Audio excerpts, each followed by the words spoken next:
Hello, chat. Hi. Oh, I just realized that I'm using my new headphones, but it might be really quiet for you guys. We're gonna find out. We're gonna find out together.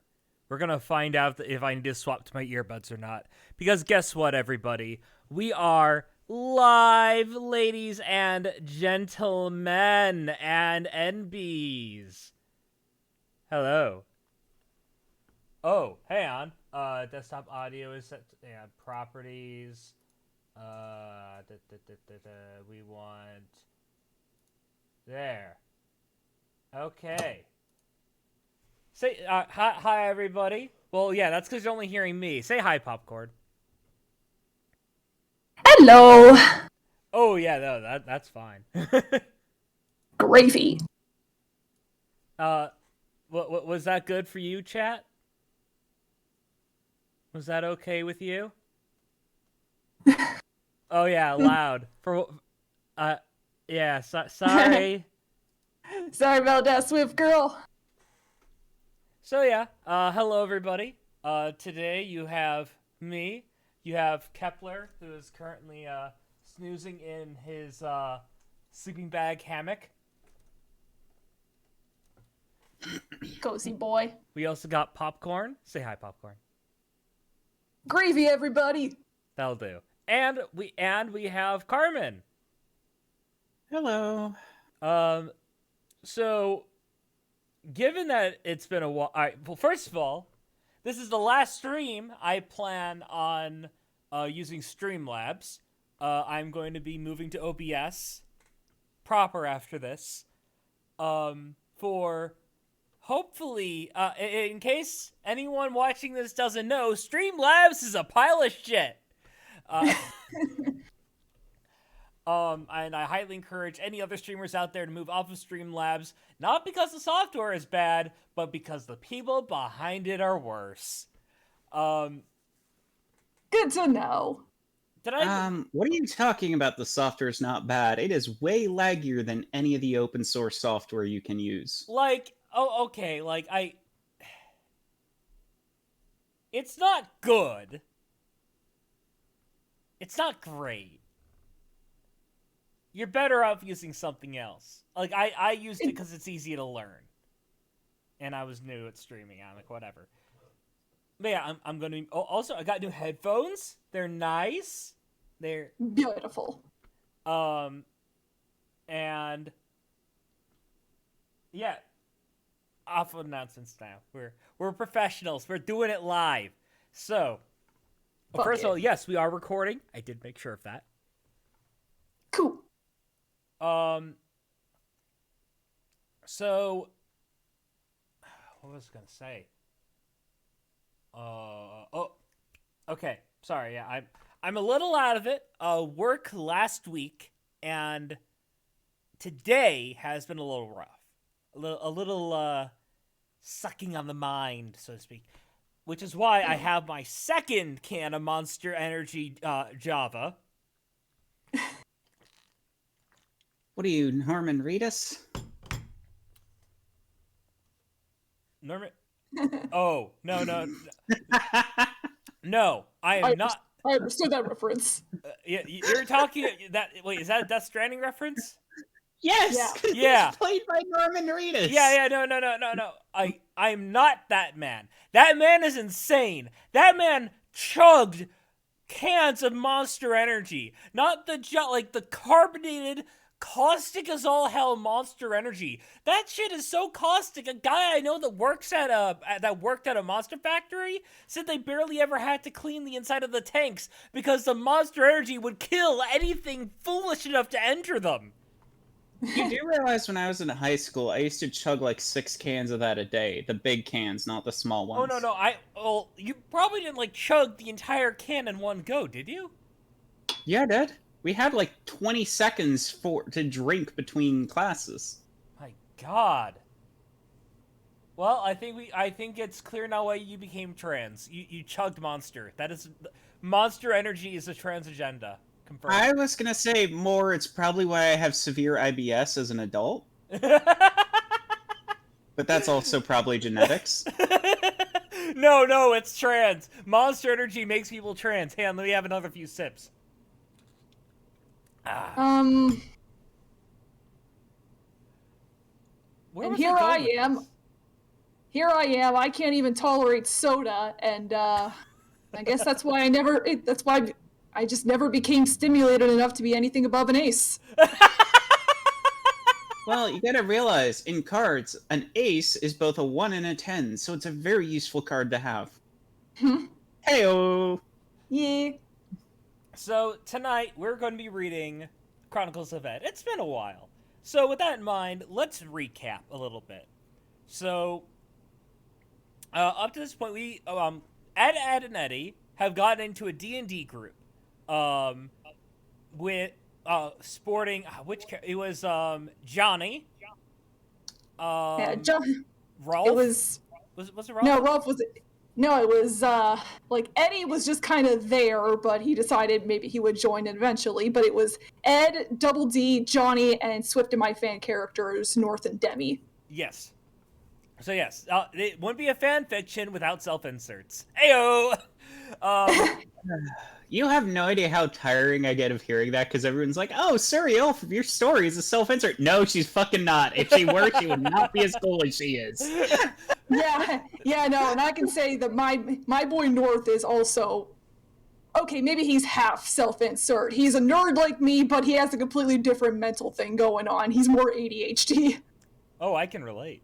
And so the characters. So one of the characters has a dad that works at an ominous science lab that is doing science things, which is theoretically going to puncture holes into reality to open to different worlds, which wasn't foreshadowing in the slightest. By the way, not long afterwards, they go to that location, accidentally activate it, breach reality, and step into a different world. All of the characters are there. It's all of the cul-de-sac kids and the two fan characters, not the cankers, because fuck the cankers. I mean, you say that, but I think some people would very much like to fuck the cankers. Probably especially Marie. Yeah. I just like the Cankers as characters because, let's face it, and everyone who's a douchebag in that show, the Cankers are at That's least true. enjoyable. Yeah, and The okay, Cankers are the more chaotic version of the Triples. I yeah, hate Lemon okay. Snap. And let me clarify, I don't outright hate the Kanker sisters. I'm just not a huge fan of them. I like episodes that center around the Kanker sisters. I just don't like it when they're used as a random Diabolus Ex Machina at the end of an episode that had nothing to do with them. Yeah, I can agree to that. So But that's what happened last time on Ed, Ed and Ed Easy. yeah. And we even got Naz and Kevin to join in on this because reasons. I think we've already established that their arrival was basically, hey, we need to get them here somehow. And Rolf is there because I gotta have my Rolf in there. Oh yeah. So now what? They've kind of breached reality, so are they gonna go across the world or are they gonna wind up in... I don't know, except I do, because I wrote it. Did you just have a guy yell Spokane? No, it's Eddie yelling Spookyville from the Halloween episode. I heard Spokane. Did you have that prepared for this? Did you explicitly get that for this one moment? Maybe. Well, seeing as that we actually have people in our audience besides Swift, let's get this ball rolling. Yeah, let's do that finally. Should I read the author's note? Sure. All right, reading my author's note. So, at the time when I posted this, this chapter was the last one that I had fully completed. I wrote 3 chapters in a row without uploading them. Chapter 4 was in progress, but I can't guarantee a release date on that one or any future any future chapters because I'm the fucking George R. R. Martin of fanfiction. Well, on the bright side, if you guys run out of chapters, you can always read my later stuff that isn't Heaven's Feel. Because I'm not sharing that one. There's too much freaking shit in it. Yeah. But yeah, I'm in college. On a less important note, this chapter's title being the same as the song from Frozen 2 was completely unintentional, and I'm too lazy to change it, so meh. But whatever. Let's left off on a cliffhanger last time, so let's remedy that. Chapter 3, Into the Unknown. And do you want me to just fill in this little section here? Oh yeah, Wilhelm scream us to death. Or How about this?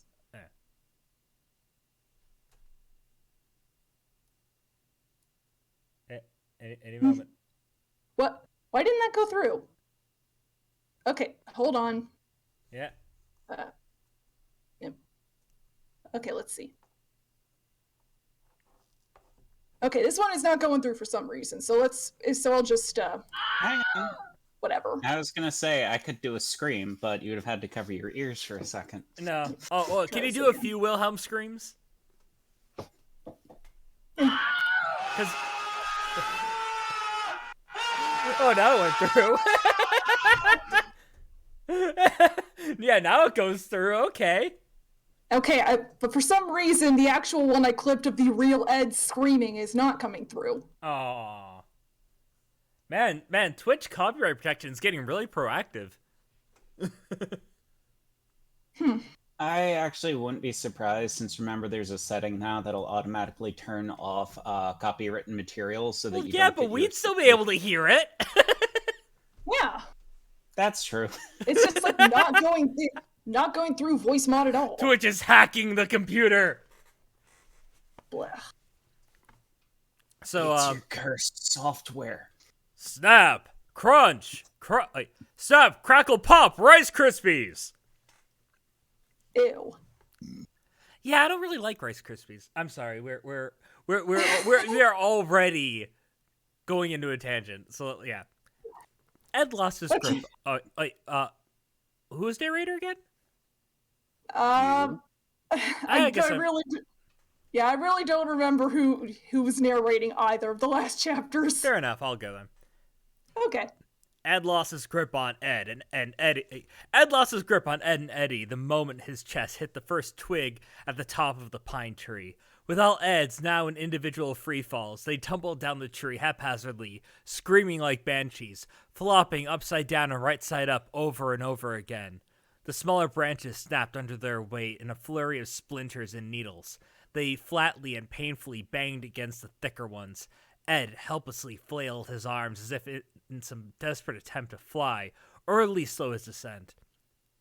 Ed, Double D, tried several times to grab a branch and stop himself, succeeding only in snatching up air or scratching off some bark.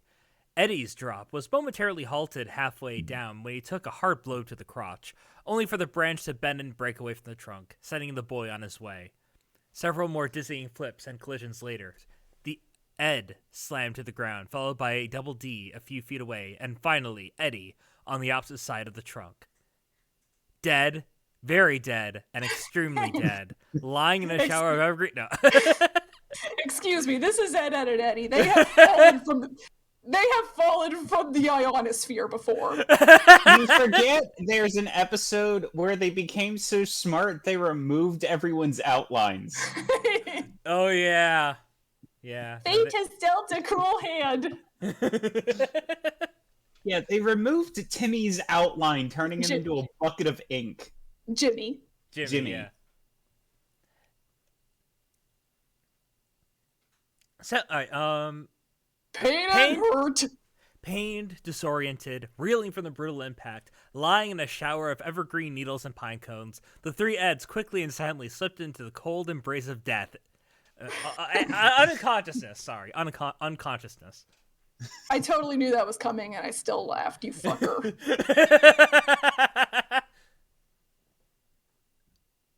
Who's speaking here? Ed. Hey! Double D! The first Okay, thing... that was terrifyingly good. Thank you. The first thing that Ed became aware of as he began to wake back up was a splintering headache tearing at every inch of his skull. The second was the distant voice calling to him from beyond the darkness. His body shivered, igniting waves of dull pain that steadily swept away his numbness as he slowly opened his eyes, taking his time to let them adjust to the light and come into focus. He found that the voice was not far away as he initially thought. Double D! Ed smiled with elated relief to see his friend rejoin the living. You're awake! Now, Kirby, would you rather be Double D or Eddie? I don't mind either way. I'll do Double D because if I do Eddie, I'm not gonna have a voice later. Okay. That's fair. Also, Spaz, you might want to check your connection. Every time you pitch at a certain volume, you cut out in the middle. Oh, no, It does. yeah. It does that a lot here on Discord. In Twitch, it should sound fine. Yeah. All right. I can't help that I'm loud. I'm just drawn that way. All right. So, Double D? Ed couldn't muster a standard response, only managing to wheeze out an uncomfortable groan. Every one of his muscles screamed in protest as he shakily propped himself into a sitting position. His hand flew to his forehead, tenderly cushioning the migraine. What had just happened? Why did everything hurt? Why wasn't he dead? Jesus Christ! For that matter, how long had they And was his hat still intact? Yes. The reason he lived is because the hat cushioned the fall. Remember, you don't want to see whatever eldritch being is under that hat.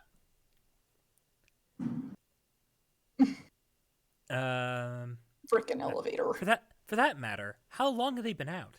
With little more than a quick glance between the trees, it was clear that the sun was out, a sharp contrast to the morning's overcast gloom.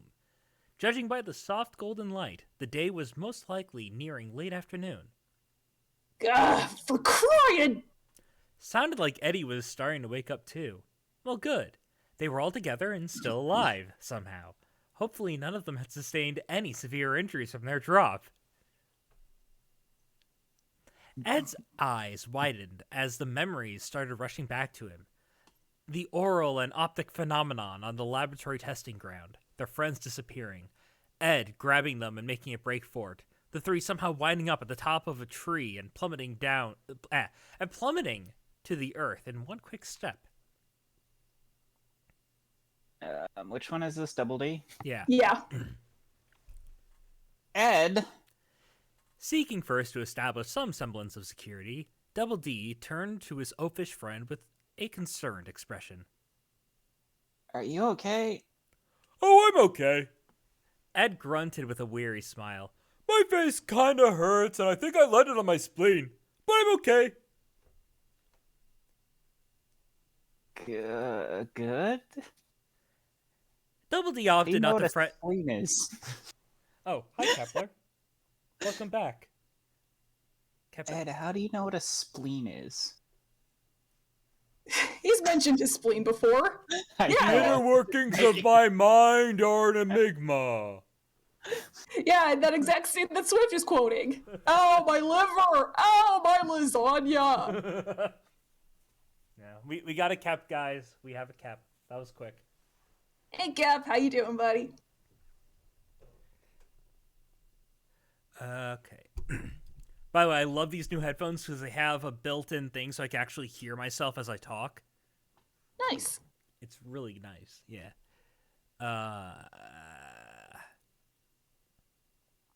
I can do that with voice mod, but the delay kills me. No, this has no delay. It's great. Ed opted not to fret too much and instead crawled through the grass, inching closer to their third companion. Eddie? Ow! Eddie sat up and rubbed the back of his neck. He has a Did neck? anyone catch the... Did anyone catch the license plate number on that truck? A sharp, sympathetic grimace crosses Ed Double D's face. Clearly, none of them were in great shape. But he was trying his best to make a slight amount of comfort in the fact that they were all still in one piece. Somehow. We went for a ride, guys! Wait, no. How would that be read? We went for a ride, guys! Ed guffawed, plopping down next to Double D and Eddie, and Disley swaying in place with a dopey grin. Double D moaned again and continued to massage his temples.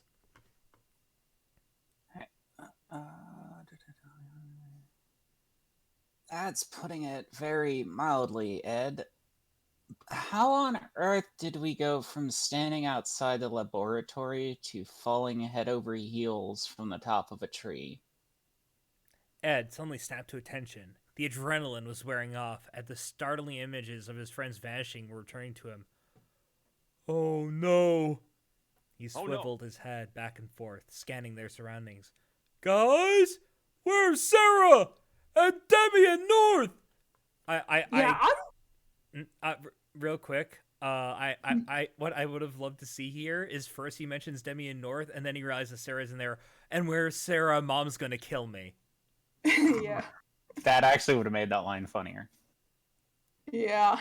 Yeah, I don't have an answer for you there, Monobrow. Eddie grunted, leaning against Ed for support. But here's a better question. Where the heck are we? Though Eddie's characteristic shouting was like a stake piercing through Double D's brain, it did prompt him to take a proper look around. A dense, carnivorous... I almost said carnivorous. A dense, carnivorous forest stretched in every direction as far as the eye could see, gnashing of teeth, flesh and bone! Let's face it, we wouldn't be surprised. A dense, carnivorous forest stretched in every direction as far as the eye could see. The music of birds and chirping of insects filled the air, unperturbed by the human intruders. Scattered about, pines, junipers, and hemlocks of every size, shape, and shade of green stood tall and proud among the ground, hugging shrubs, grasses, and occasional stones. The predominant trees of the forest, however, appeared to be redwoods, absolutely enormous redwoods. Double D had to crane his neck just to gauge the height of the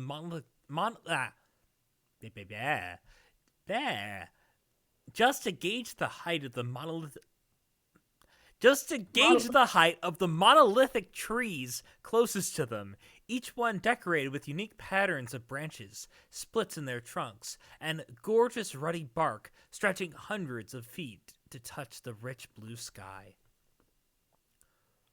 Whoa!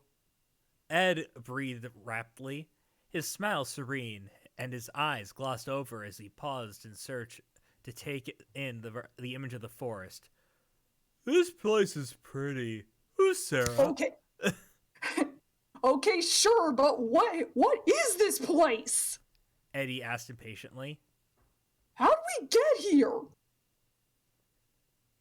Yeah, big words do hurt my brain. I'm playing Ed, so it makes sense. Poor Brian. You didn't say brain, you said Brian. That makes so much more sense.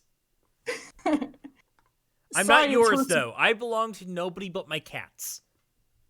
But you're not a Brian? Or am I? Are you sure it's your Brian in your head and not your cat's?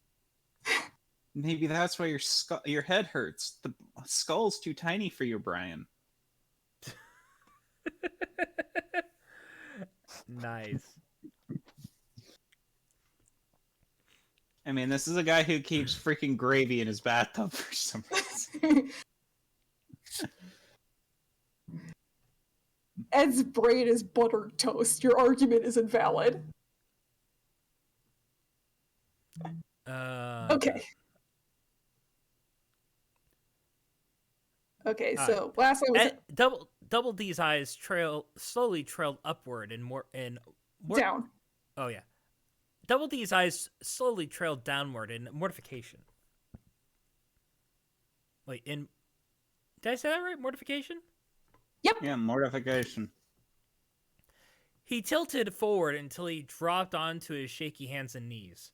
The lab, the equipment they wandered past, the lights and sounds, the spontaneous appearance of the tree, every moment leading up to their bout of trauma-induced unconsciousness was crystal clear in his mind, and likely in Ed and Eddie's too.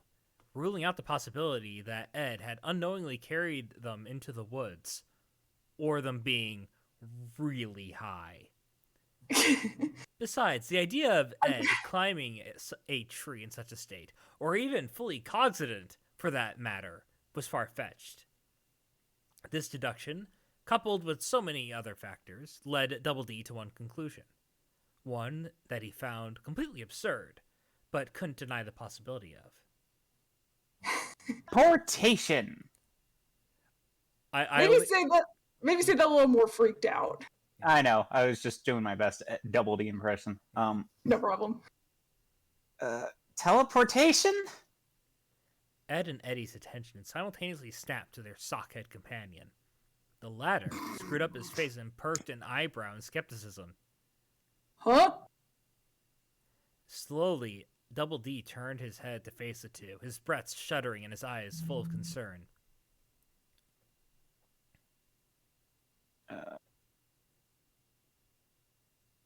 Wait, that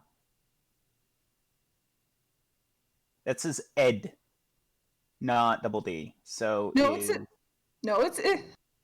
Double D. Oh wait, hang on. Sorry, I missed one line. Dyslexia is kicking in again. Yeah. It's fine. I hate this. It's so annoying. The laboratory, they've been experimenting with instantaneous, non-parallel travel. That network of machines we were walking through must have been their prototype. Immediately, Ed's eyes lit up in wonder, and his grin grew to impossible proportions. The portal machine works! Aw, come on, you nerds! Eddie interjected, giving Ed's arm a shove. How is a portal the first answer you come to? Yeah, I get that the lab is trying to invent them and we were just talking about it last night, but I would think that you of all people would try to come up with something that we know for a fact is real first, Double D. Yeah, I mean, if we were just talking about the other night, so us actually stepping into it and getting teleported, that sounds really set up, doesn't it? Like, the entire universe was conspiring for this one moment and God is a cruel mistress? I mean, Eddie, you don't really get to complain considering you removed Jimmy's outline and you've also are friends with a guy who managed to make a manual, not an electronic, a manual unlock when an alarm tells it to. Okay, but to be fair, the episode where they removed Jimmy's outline and all that other stuff, they were probably actually high during that. Yeah. Yes, but Double D's bedroom alarm uses a mechanical lock and somehow he managed to set it up to an alarm where it unlocks the door and asks you to politely leave. That's not an electronic lock, that's magic. Alright. And now Double D has a line. I fully. Oh, this is gonna be a pain. I fully acknowledge the ludicrousness of this suggestion. Edit. Double D explained, poorly masking the fear in his tone.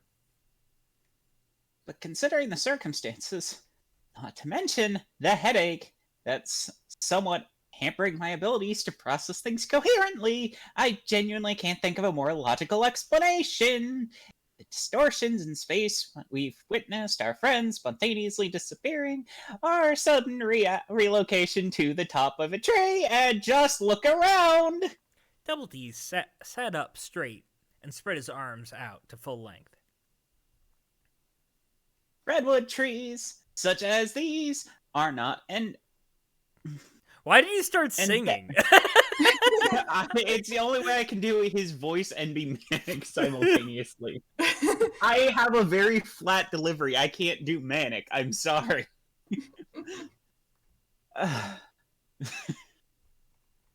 But is that endemic? How is that word pronounced? Endemic. Endemic, yes. Okay. Redwoods such as these... Fuck, you're making me laugh. God damn it, you broke my concentration. Redwood Turters! Okay, give me a second to catch my breath, because you made me laugh. Now every time I try to read this, I start snickering. Redwood Titties. Redwood trees such as these are not endemic to Peach Creek, or any surrounding area. These more closely resemble the These more Sequoias. closely I know, I screwed up the sentence. These more closely resemble the sequoias found on the west coast. I don't know for sure where we are, Eddie, but based on the topography alone, I can almost guarantee it's far from home. Also, the reason I'm singing is she is rhyming all of these lines as she writes them. Sorry. So of course it's gonna sound like singing spaz. Oh no, I don't have a problem with it. It's just like, don't say I'm singing when all the lines rhyme. I didn't intend that. I'm sorry. That sounded No, it's pretty, actually kind Double of D. funny. It's funny as hell. I didn't know you could rap, Double D.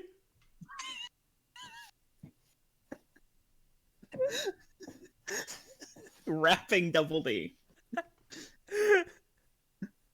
Stars continued to shine in Ed's eyes as he stared up at the massive trees. They just teleported to a realm of untouched beauty and wonder, no less. Of course, he was going to revel in this discovery. One small step for man, one giant leapfrog! Eddie, on the other hand... I just want to compliment you there, Popcorn. Making a series of complicated sentences like that rhyme, that is fucking impressive, especially if it was unintentional. That actually is really talented. Thank you. Eddie, on the other hand, was stunned silent. He stared at the ground not with earth-shattering shock or dread, but simple, blunt confusion. His pupils flicked about as he struggled to put the pieces together in his brain. Eddie had to concede that Double D would know better than any of them, but even he could tell they landed in unfamiliar territory. The hamster inside his head was working overtime.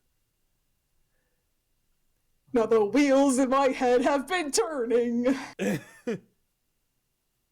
It's funny you make that joke when literally yesterday I wrote a character having a minute. They're not thinking clearly and just wrote, the rusty cog inside their brain ticked, finally getting it.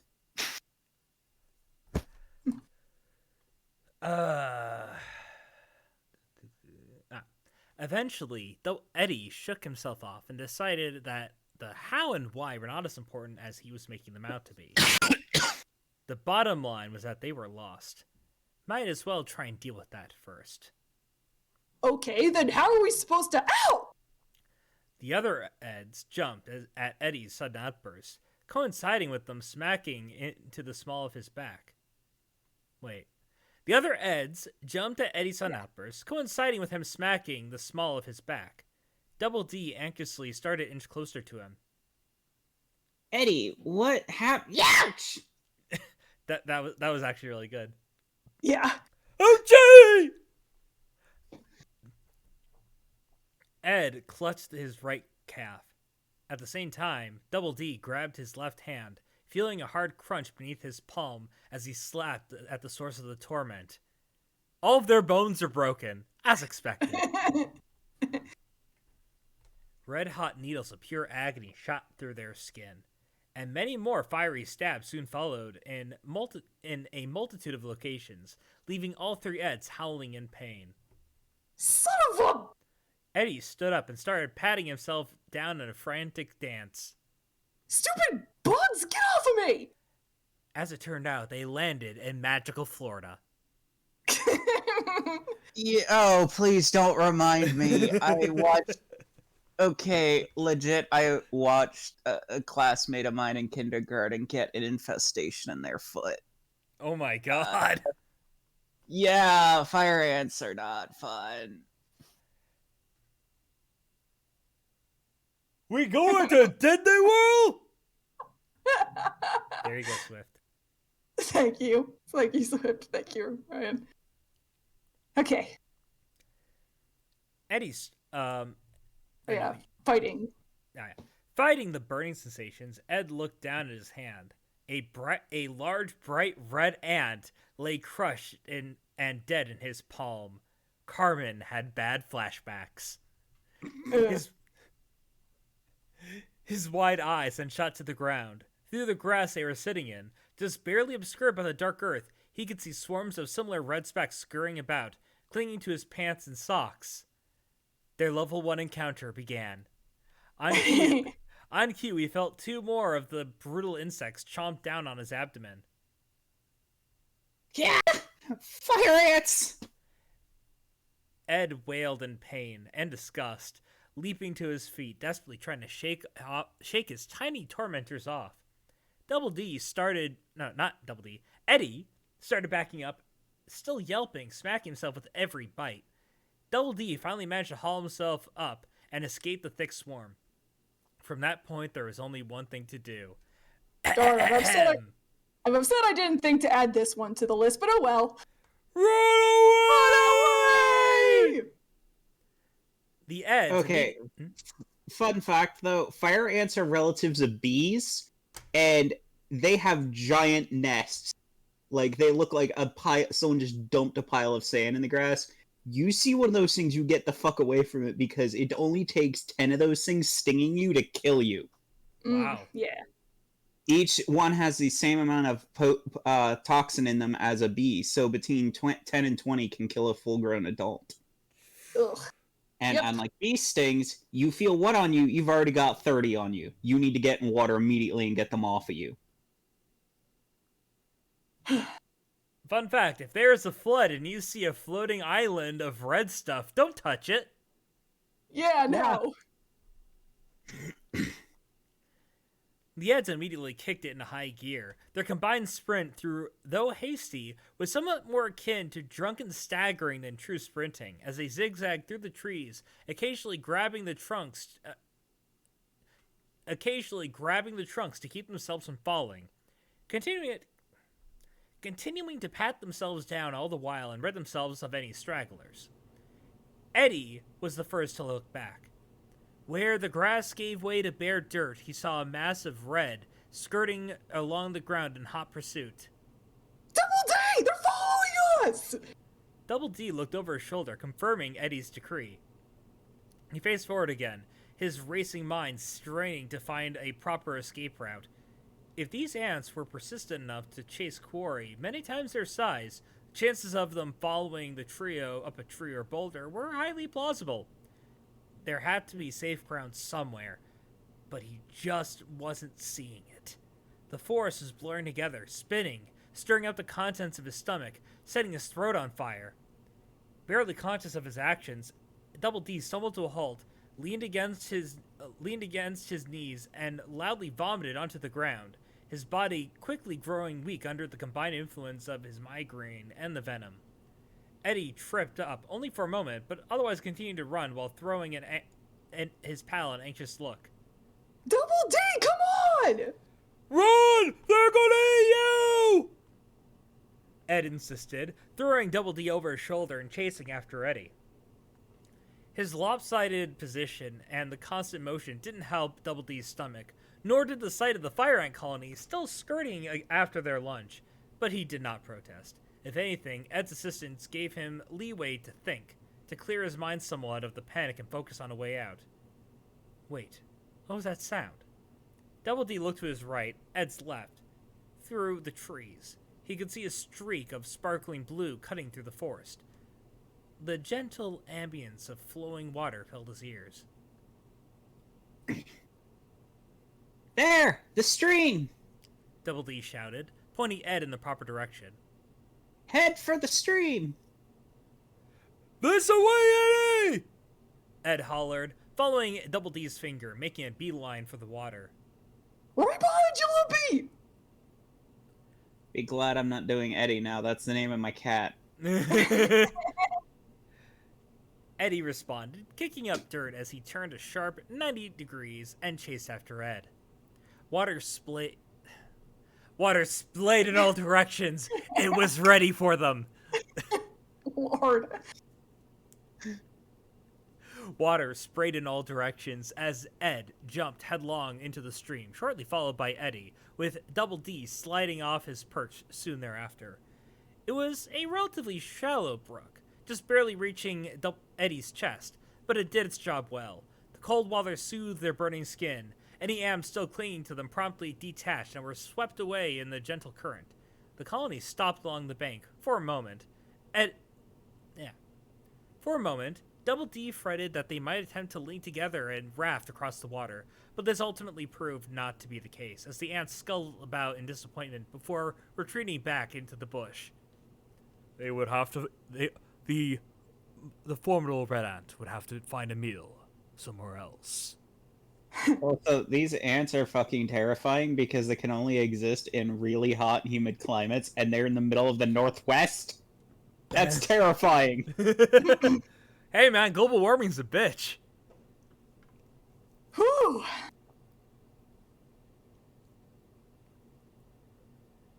I said whoo. Yeah, I know. I catch it. All right. Eddie splashed some water onto his face. Sorry, just woo! And he just starts making siren sounds. Leedle, leedle, leedle, lee. Leedle, leedle, leedle, lee. Eddie splashed some water onto his face, and then gave himself a moment to catch his breath. And here he was, thinking getting zapped across the planet and falling headlong out of a tree would be the worst thing that happened to him today. Yeah, definitely don't remember seeing ants like that in Peach Creek.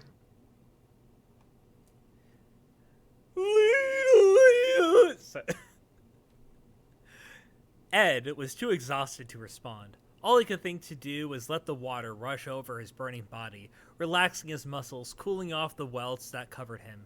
He briefly inspected the water, taking note of its crystalline color, and against his better judgment, scooping up a few handfuls and desperately slurping them down, quenching his dry, burning throat.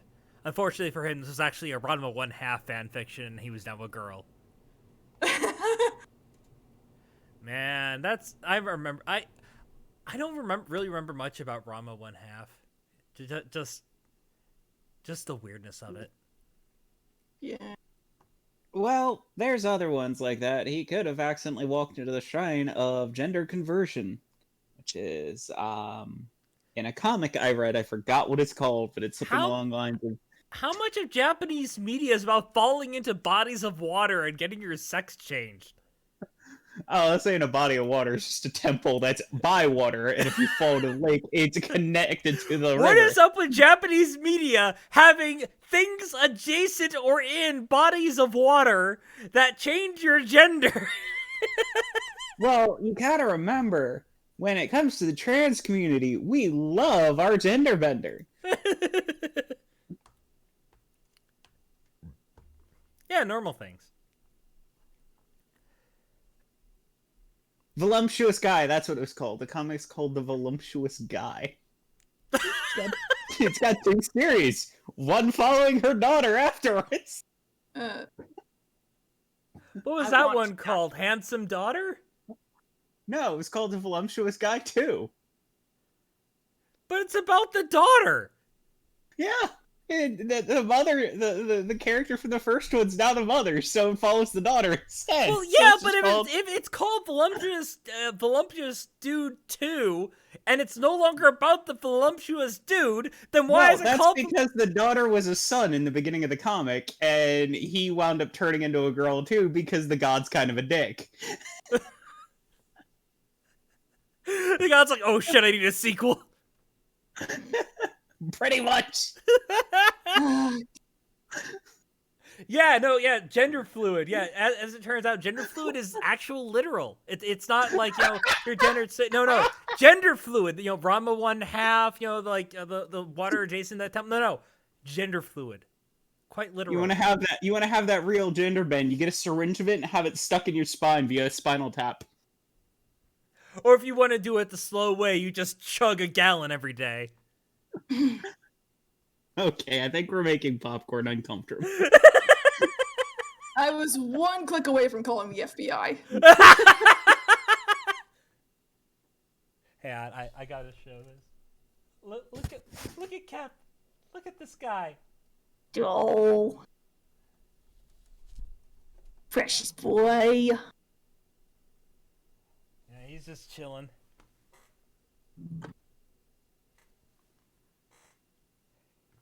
He was barely disturbed by me doing that too. He was just kind of like, okay, I'll shuffle a little bit.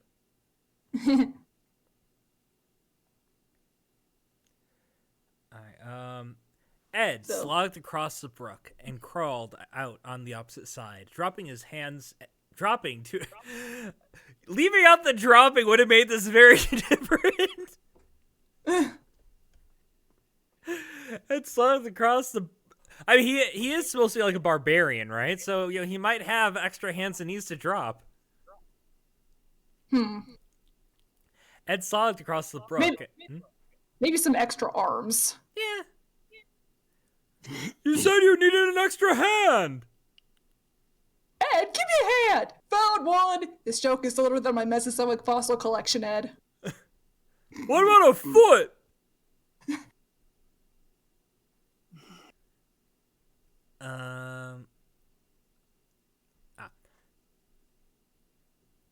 Ed slogged across the brook and crawled out on the opposite side, dropping to his hands and knees, shaking off the excess water like a dog. Even he had to agree that this was not a pleasant introduction to this new land.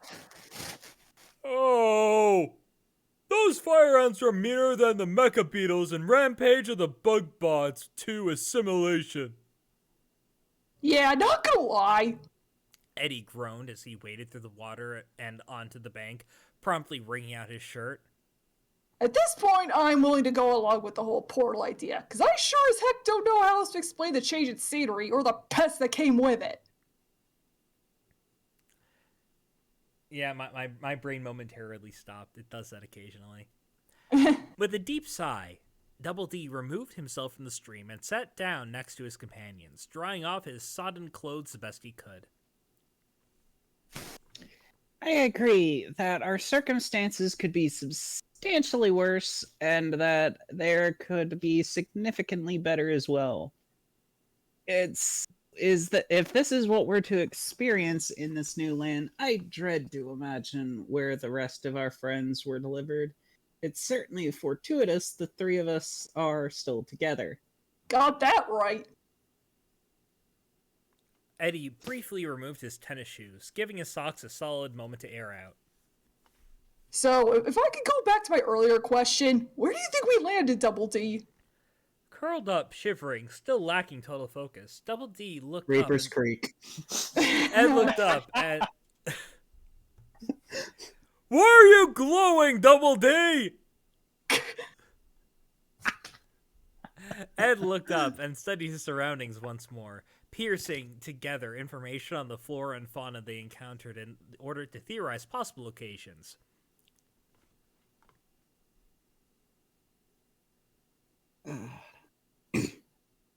Based on the few observations I have to go on this far, I would say that we're likely somewhere. The most likely placement is in California, perhaps within at least close proximity to Yosemite National Park. As I stated, those trees are similar to those native on the West Coast, and there are records of red fire ants imported to the southern latitudes of the state. Okay, what fucking asshole did that? Sheesh. Double D Seriously, if you've been bitten by those things, you would call anyone who imports red ants an asshole. Eddie folded his arms. First time going to California and I get dropped down a tree and munched on by bugs. This is not how I wanted that vacation to go. I always thought California was where movies were made. Ed humbly offered. Hollywood does not encompass the entire state, Ed. Double D replied. Would have been a better place to land than this backwood anyway. Eddie griped. So what are we supposed to do now? Just hike until we find civilization? Double D slowly picked himself up on shaky legs. I see no other option, Eddie. I cautiously hold out, hope that we're close to a tourist site. If not an actual city, there may be someone out here who can guide us to a safe haven. We're most likely to find... Give me a sec, my dyslexia just kicked in again. Yeah, I think it temporarily moved to me too. The problem with me is my eyes are really bad, so occasionally I start seeing the words out of order. And we're more likely to find them if we start walking now, as opposed to sitting around and waiting for salvation to find us. Besides, I'm having difficulty ascertaining how much daylight remains. We don't want to be lost out here after dark. Yeah, I Also, guess not. Eddie also, in case you remember, Double D is very sing-songy when he talks. Yeah, he can be. Yeah, I guess not. Eddie slipped his shoes back on. Whatever gets me away from the angry ant farm is fine by me. We venture forth into parts unknown, Ed decreed, shooting to his feet. Seeking adventure, intrigue, and maybe some ointment. Looking And forward then to that Bell's last. face burst into gravy. Looking forward to that last one for sure. Is gravy an ointment, Double D? You really should add that. Just... No, hey, no, Patrick, gravy is not an ointment. Also, use aloe vera if you ever get a bite and venom remover. Because, trust me, they're as bad as bee stings. They are bee stings. Yes, you're giving me some traumatic memories here, because I've been bit by these things. How could you? You should have put a content warning of fire ants in this. Is buttered toast an ointment? Butter toast is not an ointment either. Well, no, but you'd use the butter on the toast. Okay. The longer this goes on, the more me and Popcorn lose brain cells. All right. Okay. We let. Jokes. Hang on. We Let's see. off. Ed took a deep breath. Ed took a deep breath and stared ahead, taking a moment to decide the best direction to travel in.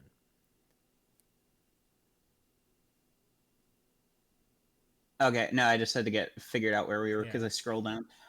Let's go, gentlemen! The sooner we find another human being, the better. Hugging his arms to brace himself against the cold and his insecurities, Double D began a limp slog towards what he desperately hoped was north. Ed bounded after him with a blissful grin and an eager skip, blazing right past Double D in a mere 3 seconds. For a short while, Eddie trailed behind, studying Ed's slack posture with a deadpan frown. Sure, the two were equally annoyed at their situation, but Eddie knew his pals well by this point. He knew that Double D wasn't going to be on his aid game when he was this mopey.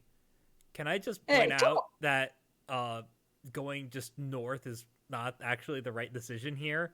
The right decision would be to follow the river in either direction. Yeah.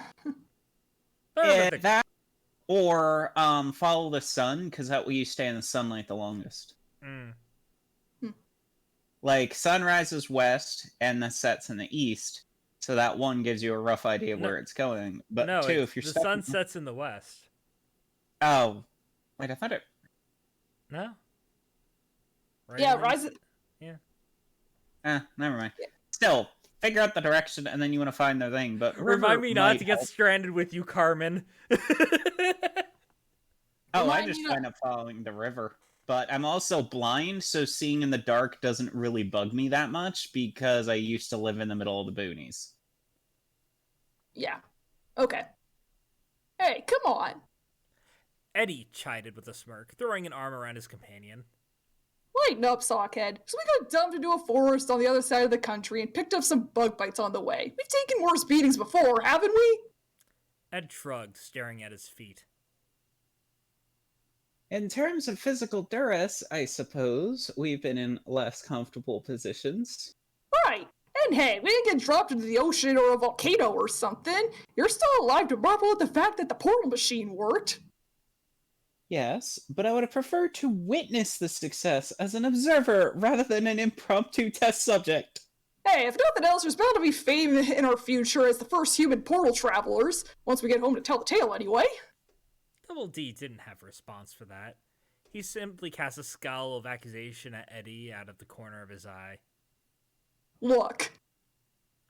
Eddie raised his hands, then patted Ed on the shoulder, about to explain how this was going to earn them loads of quarters. We'll figure this out. We always do. Because we're a team. And if this experience proved anything, it's that not even the boundaries of space and time can split this team up. It took a moment, but his declaration finally earned a meek smile from Ed. And then they kissed.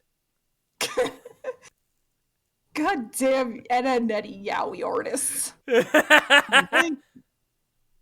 And thank goodness for that. This is a journey I would rather none of us partake alone. Somewhere in the distance, a fire ant looks at the camera. It'd be way more boring that way. Eddie agreed before dashing ahead. Now let's get moving before Ed wanders off the face of the earth. Wait up, lunkhead!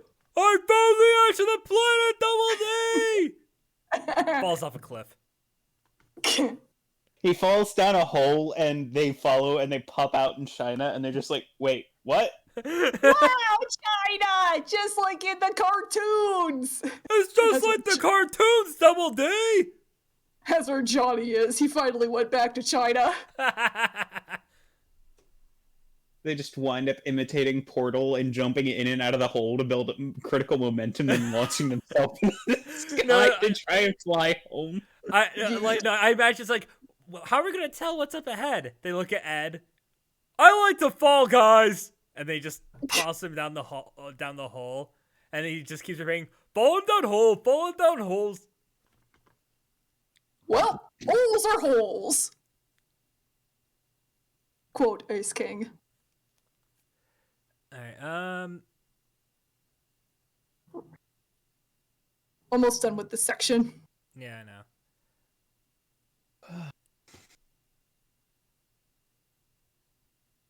Wait up, Lunkhead. Okay. Double D let out a chuckle at the sight, then took a deep breath and followed suit. Their headaches had nearly faded into the background because they are abominations upon God and nothing can destroy them. Their nausea Have you seen their tongues? They have been mutated by those jawbreakers. Those jawbreakers are 3 times bigger than their head. Yeah. Mutagen. It's the only explanation. Their mouths are probably the size bigger than a snake's mouth, considering they can eat something that's bigger than their head. Well, no, they have giant cheeks. Yeah, but you still gotta fit it in the mouth, which means they're unhinging their jaw. They're freaks of nature. Their nausea had settled fairly quickly. The welts that dotted their skin became little more than a light occasional itch. Their damp clothes were hardly an issue, seeking nothing more than a way out of this foreign wood. The ads marched on, weaving through the labyrinth of redwoods, looking around for any signs of life, letting it truly soak in. With a mixture of wonder and fear that they weren't in Peach Creek anymore. Later! Ants go marching one by one, hurrah. Sorry, I need some of the booby elixir. Now that we've all agreed that drinking meat... You agreed, I have not said this. Ouch. We have all agreed! The ants go marching 2 by 2, hurrah, hurrah. Johnny, I hardly knew ya. Guys, I'm hungry! We know, Ed. You've only told us like 50 times. I apologize for your discomfort, Ed, but I can't gauge any certainty of potential toxicity in the plant life, and I don't want to see you risk it. I'm immortal, Speaking Double of D! Speaking of local plants, how much longer are we going to be surrounded by them? Eddie protested, spreading his arms out to full length. We've been hiking all day and haven't seen so much as a dirt road. Are we the only people out here within a gazillion miles? Double D slumped with a heavy sigh, equally frustrated and fatigued.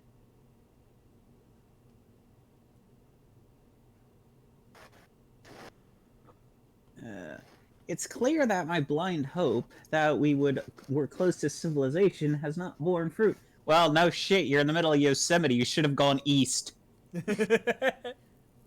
Seriously, most of the park is east to west, but all the entrances are on the east side. Oh, There's a few on the west. That's not many. oh. Ed pouted. I could go for some fruit. Will you stop talking about food? I kind of wish that instead he said I could go for some buttered toast, and then Eddie said, "Will you stop talking? Where do you expect to find buttered toast out here? And can you stop talking about food?" Well, it's just, born fruit. It seemed like a proper segue. Whatever. Oh, Honestly. I'm a moron. Yeah, that does work. Honestly, I would fully expect Ed to just pull out a spigot, stick it in a tree, and then drink gravy or syrup somehow out of it, and you're just like head rolled tilting a to the natural side 20. and confused. Oh, like You one of the still- locals is like, "I see you found one of the gravy trees." Gravy tree! And he just like eats an entire tree with one bite, and the local stares in abject horror as he watches this and quietly murmurs, "It's not literal." Alright. Will you stop talking about food? Eddie snapped, clenching his own empty gut. You're not the only one who hasn't eaten since breakfast.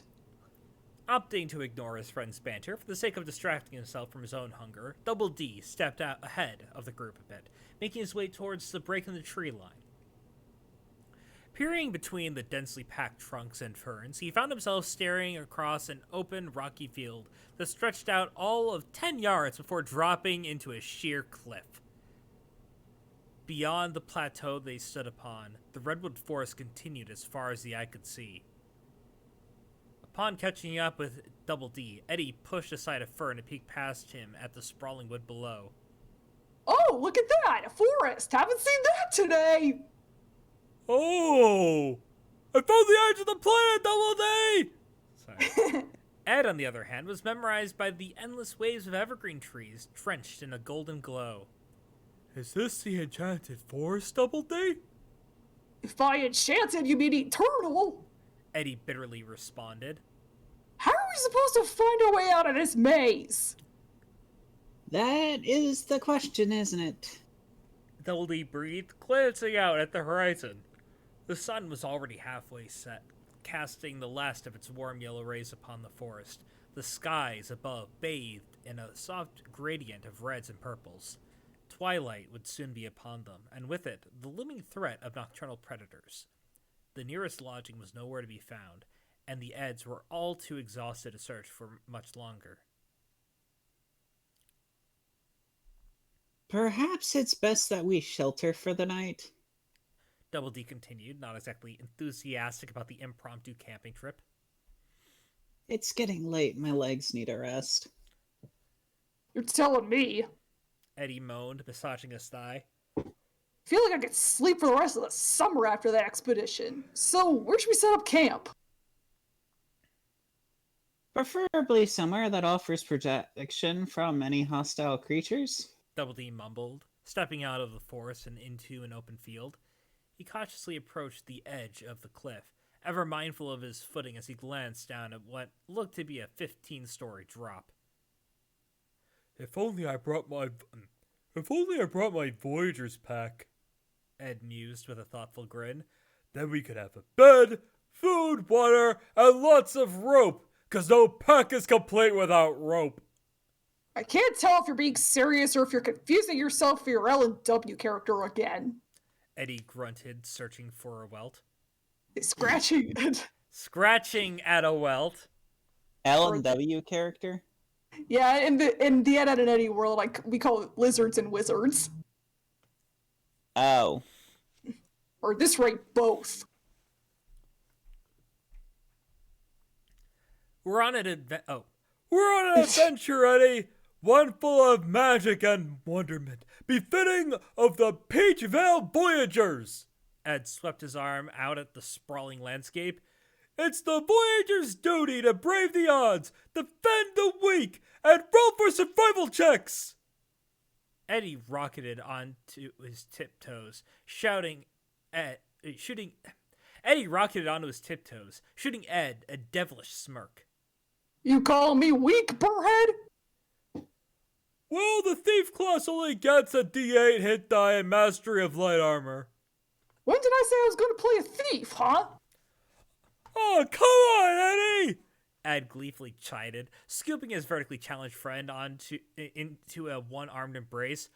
We're the fighter, the mage, and the thief. The classic adventure trio. A perfect combo of strength, smarts, and sneakiness. Eddie slipped out of Ed's grasp as smoothly as butter. He rolled well on his escape roll check. His devious grin playfully growing wider. Well, you got one thing right today. If I'm going to play the thief, let's see just how sneaky I can be. Then Eddie dove back into the bush, weaseling his way through the tall grass. Ha ha ha! Ed snatched a large stick off the ground and readily chased after Eddie. Show yourself, scoundrel of the deep dark! Face the might of Adamantus Green Toast! Ed came to a halt. Ew. Ed came to a halt in a small clearing, having lost track of the rustling in the bushes. He narrowed his eyes and carefully looked around, Play's sword at the ready, scanning his surroundings for any sign of the dastardly rogue. He couldn't let his guard down. He had to be ready for any underhanded tactic. Wait. What smelled like waffles?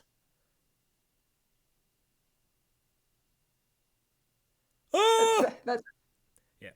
A twig stretched out from between the fronds and poked Ed in the hip. In the same spot, Eddie showed his face again in short order. Gotcha! A sneak attack! Ed swung his branch of ferns at Eddie just as Eddie slinked away. He then resumed the pursuit in an absolutely adorable smile. Foul villain! Come out and fight like a man, tricky little halfling! Whoa, whoa, whoa! Eddie promptly stood up straight, raising a hand and frowning at Ed. Thief, maybe, but I ain't playing no halfling. Got it?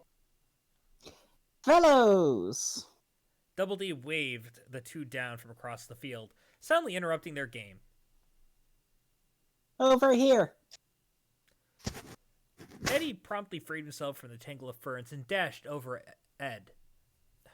Over Double D. Yeah, typo, sorry. Oh, I see. This really helps me find typos. Eddie promptly freed himself from the tangle of ferns and dashed over Ed. Ed dropped his stick and followed close behind, asking, "What you find, Double D?" Down this way! Double D pointed to their left, his arm parallel with the cliff edge. There's an outcropping in the rock that about halfway down. It looks large enough to accommodate the three of us. We're gonna sleep on a sheet of rock? Eddie protested. I might be sick of trees, but I think I'd be more comfortable going to bed monkey style. Until you roll over in the morning and fall off the branch. Yeah. I know it won't be pleasant, Ed begrudgingly explained. but a tree is easier for animals to climb than a vertical stone surface. We'll be better protected from predators here. Now let's go before we lose any more precious daylight. Fine. Eddie grumbled, rubbing his eyes. But only because I'm too tired to find someplace better. Good night's rest beneath the stars. Ed sighed wistfully as he and Eddie followed Double D to their designated site. Sounds heavenly!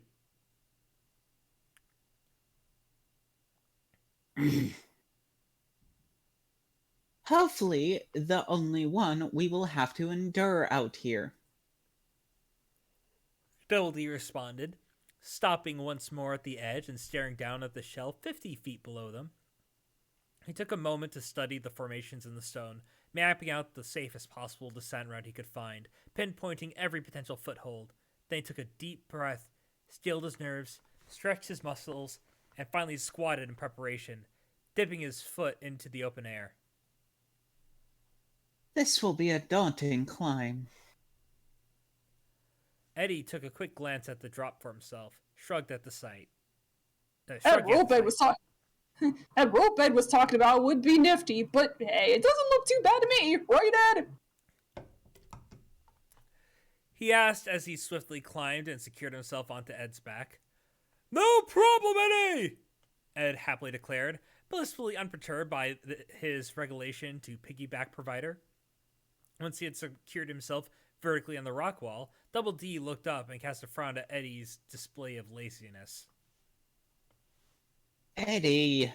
What? We've been walking all day. Now you're asking me to rock climb. My feet are killing me, Double D. Eddie retorted. Besides, you don't mind, do you, Ed? I live for action, defending what's right, and getting XP! Ed replied with an exuberant grin, turning around and readying himself for the climb. Let's go, Eddie! Onward to Sanctuary! Oh!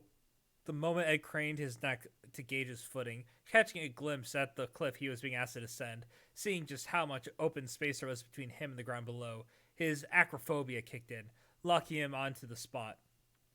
His muscles grew tense, his heart pounded in his chest. Sweat started pouring from his arched brow more heavily than usual.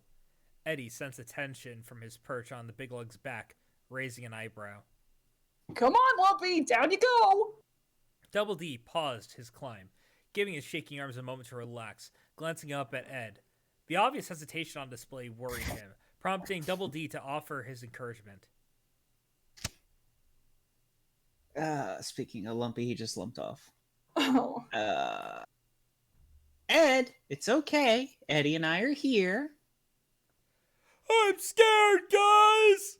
Ed wailed, hugging the grass like his life depended on it.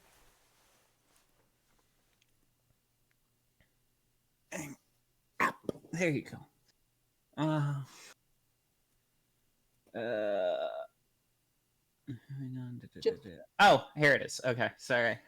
Fine. Just focus on the formations in front of you in the rock. Formation. Fuck dyslexia. Just focus on the formations in the rock in front of you, Ed. Don't think about the distance. Double D warmly continued. Only worry about where you place your feet. Yeah, you got this.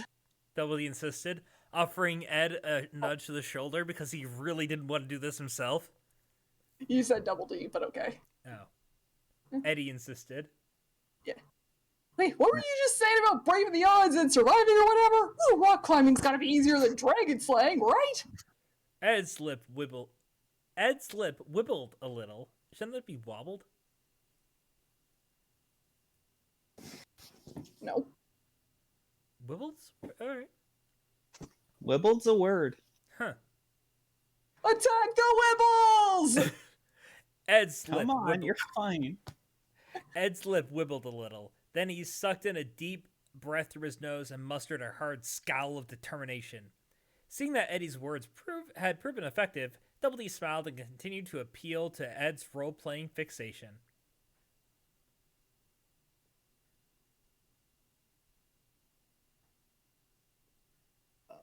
Hang on. You can do this, Edmus. We will make it through the night. I swear. Edmundus. And Edmundus. Yeah, the role-playing character names. I'm coming, Edbard! Ed hollered back, finally lowering himself from the top of the plateau and engaging in a rapid, but surprisingly controlled climb down the cliff. The conversation continued along the way, with Ed and Eddie, with Double D and Eddie cheering Ed on, and Ed spouting occasional pseudo-inspirational non-sequiturs. The constant banter was doing its part to settle Double D's nerves as well, relaxing his mind and his muscles just enough to carry himself the rest of the way down. Eddie gladly looked between his two pals and the approaching rock shelf, eagerly egging them on once they were but a few feet above it. Soon enough, Ed Ed and Double D's feet touched down on the flat semicircle, giving them leeway to respectively sit down and sprawl out on the smooth stone. All three Uds unleashed simultaneous sighs of relief. Eddie slid off of Ed's back, sat down on his... Ah. Yeah. Can you guys hear my cat on my microphone purring? No. No. He is literally sitting on top of it. Eddie slid off of Ed's back, sat down with his back against the cliff, and gave him a pat on the shoulder. Nice work, big guy. Thanks, Eddie! Ed breathed with a simple but subtle grin. No witty catchphrases this time. He was just happy they were all in a safe place.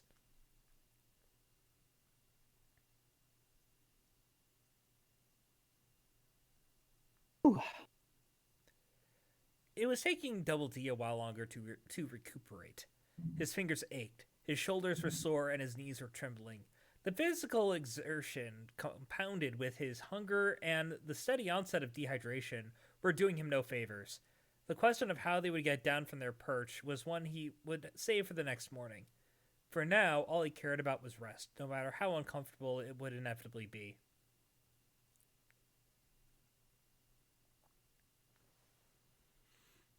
That's Double D again. I know. I lost my place again because my thing keeps kicking in. We made it. We made it, gentlemen. Hey, no biting. Double D eventually wheezed, fighting off his imaginary cat. He's a nipper. He sees the future. He knows that as an old man, he will have a cat named Niels Bohr.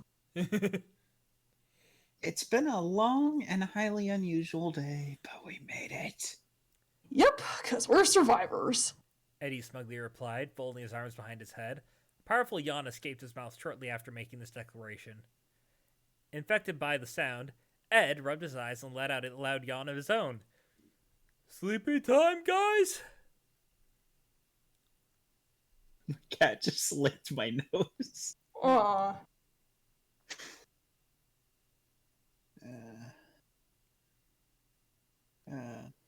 It might be our only opportunity.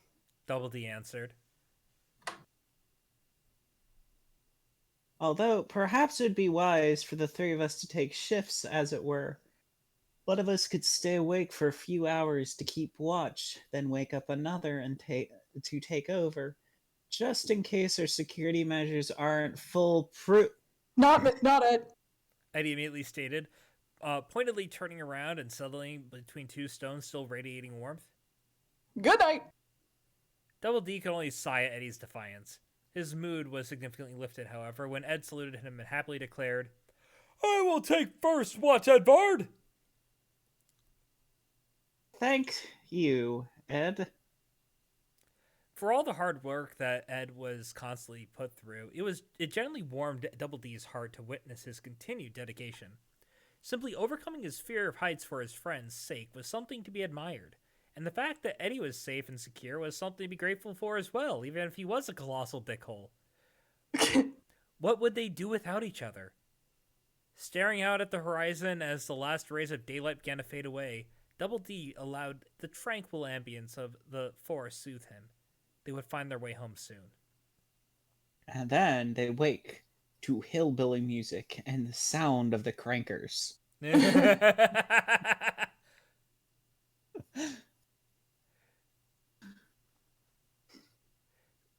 Sleep was not something that either Ed or Eddie... Sleep was not something that either Double D or Eddie had anticipated coming easily, but it was proving to be even more difficult than they would have liked. Ugh. Eddie grumbled under his breath, squirming in his makeshift bed, straining to find another warm spot untouched by the cool night air. Someone phone the hotel staff. Tell them to bring up some more comfortable rocks. Double D was lying on his back, one hand cushioning his head, the other resting on his sternum. Though his eyelids were heavy and his bags pronounced, his eyes remained open, momentarily giving up on achieving the first stage of NREM. His mind would not settle, constantly dwelling on the day's events and his concerns for tomorrow.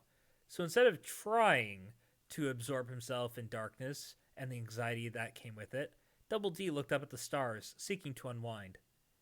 Eddie rolled over, lazily sprawling out on his pile of rocks, his drowsy eyes glancing down at Double D. In the dim light, he could see his pal's eyes wide open. Can't sleep either, huh, Sockhead? I'm afraid slumber is eluding me, Eddie. Double D softly responded.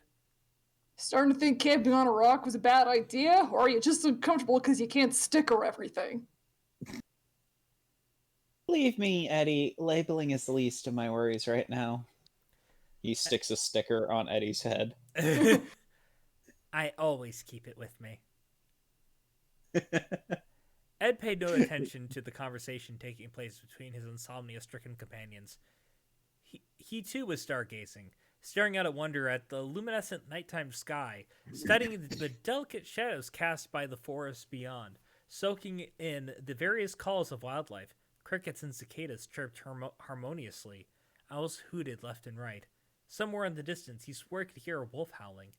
Some unidentifiable animal on the other side of the forest let out what he could only describe as a sneeze. Whatever it was also alien and magical to the young man.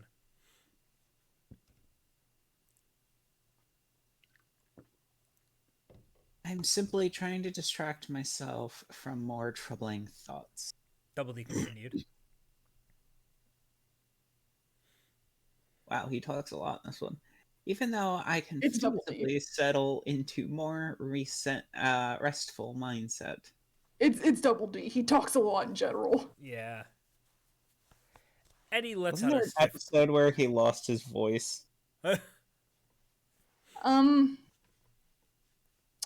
And I don't recall one where he completely lost a voice. There's an episode where Eddie loses his voice, but there is an episode where the kids all like make a bet to give up certain habits, and Double D can only speak with one syllable words.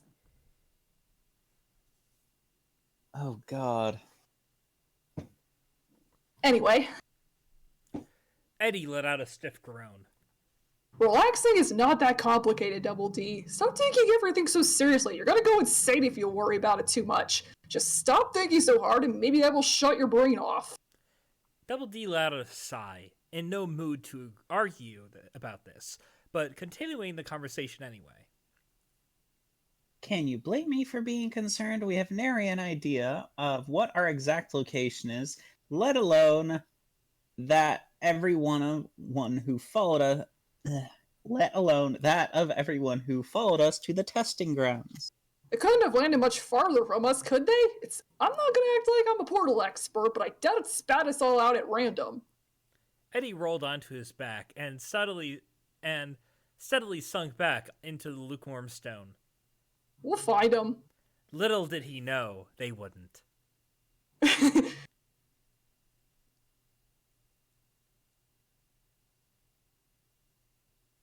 I hope you're right. Double D breathed, his eyes slowly flicking about as he studied the skies above. The soft silver light of the waxing crescent moon filled only a tiny corner of the midnight blue canvas. The rest of it was aglow with fantastically bright stars, shining a luminescence the likes of which Ed had never seen before.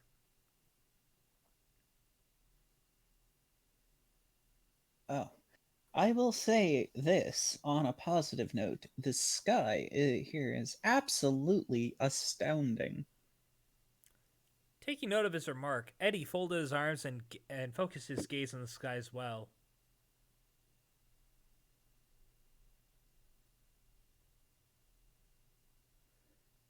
It wasn't often that he was taken aback by natural beauty. Heck, he could say he's had his fill of his trees. Heck, he could say he'd seen his fill of trees for one lifetime a single day, but this was admittedly doing it for him. Wow, never seen stars that bright.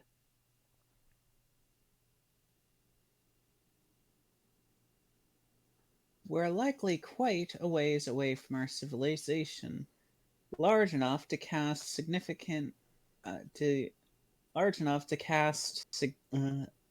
cast a significant amount of light pollution. Double D mused. Isn't it supposed to be so we're not seeing a large amount of light pollution? We're But- likely seeing quite a ways away from. We're likely quite a ways away from any. We're likely quite a ways. from Oh, any- I see it. Yeah, I was missing part of it. That's a little difficult to read. Even our suburb home produces enough light to dim the skies. This is pure, unfiltered glimpses of the heavens. Not bad. The eyewitness theme plays. Eddie confessed. Not bad. Eddie confessed, mentally tracing the dotted patterns above. The smallest hint of a smile crossed on Double D's face. It seemed like he was finally beginning to achieve respite, lying there, observing the stars alongside Ed and Eddie.